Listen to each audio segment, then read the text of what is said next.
inan dhalinyara oo si wanaagsan aabaheed iyo hooyadeed soo barbaariyeen ayaa waxaa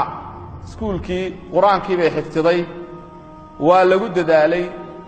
dugsi hoose iyo dhexe iyo sareba way ka baxday ilaa intaa telefoon iyo moobil midna may qaadanayn fasaladana xagga hore ka gali jirtay waxay ardayad xariifada markii ay soo gaadhay marxaladii jaamacadda ama ay iskuulkii ka taqarrujtay inan weyn bay isu dhigto aabaheed oo aad u ixtiraamayo inanta aad u jecel ayaa ku yidhi aabbo adigan dee jaamacaddii gelaya maxaad doonaysaayo waxay ku tiri aabbo moobilka ballaaran ee faraha lagu walaaqo kaasaan rabaa kaa wuu soo iibiyey burkaba bahalka muu filan qisadaasi hargeysay ka dhacday markuu u soo iibiyey nabadii caana waxaan ahaynba waa la kala qaadaaye mid kaloo aafaysan ayaa iyadu markiiba arrimo aanay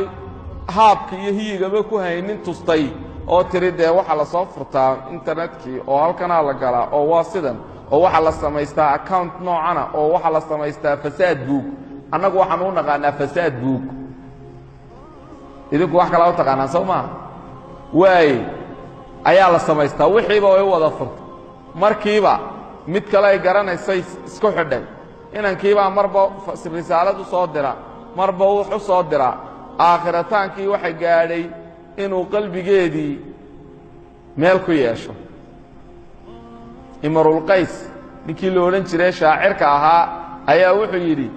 ataanii hawaaha qabla an acrifa alhawa fasaadafa qalban khaaliyan fatamakkana buu yidhi marka inantii ninkii isagoo cala alhawaa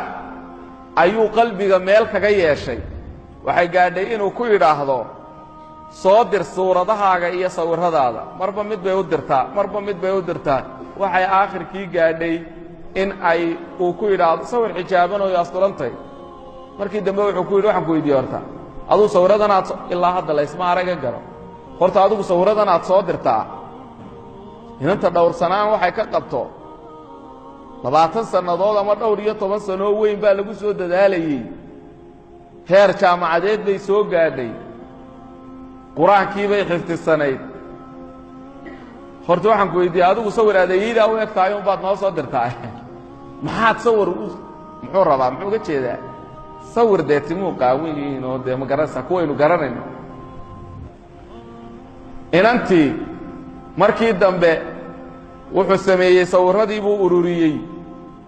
wuxuu sameeyey markaa waxaan la yidhaha photoshopka ee laysku hagagaajiyo iyadoo qaawin buu ka sameeyey iyadoo sana buu ka sameeyey waa kan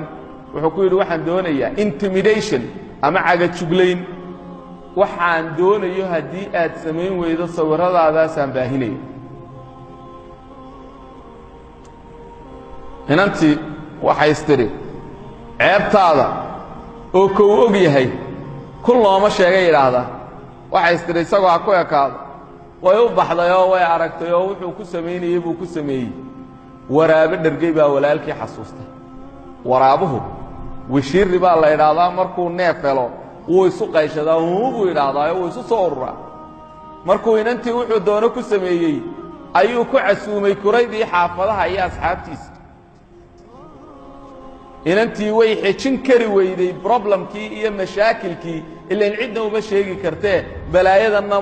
ma garanaysee dabadeedna way waalatay way ku dhufatay markay inantii xanuunsatay ee maskaxda xanuunkaasi kaga dhacay ka bacdina way sheekaysay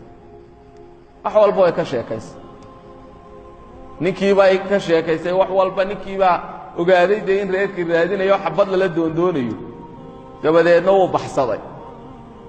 tahriib buu ku dhuftay isagana ilaahay baa qisaasay oo dooni baa kula degtay badweynta hindiya iyo maxaa la yidhahdaa libiya atlantic oceanka ee u dhaxaysa mediterranean seaga ayay kula degtayoo halkaasuu ilaahay ku qisaasay waxay iigu war dambaysay inantii oo xanuunsanaysa oo cilaajyada ku xidhan aafo ma yahay moobil mise maaha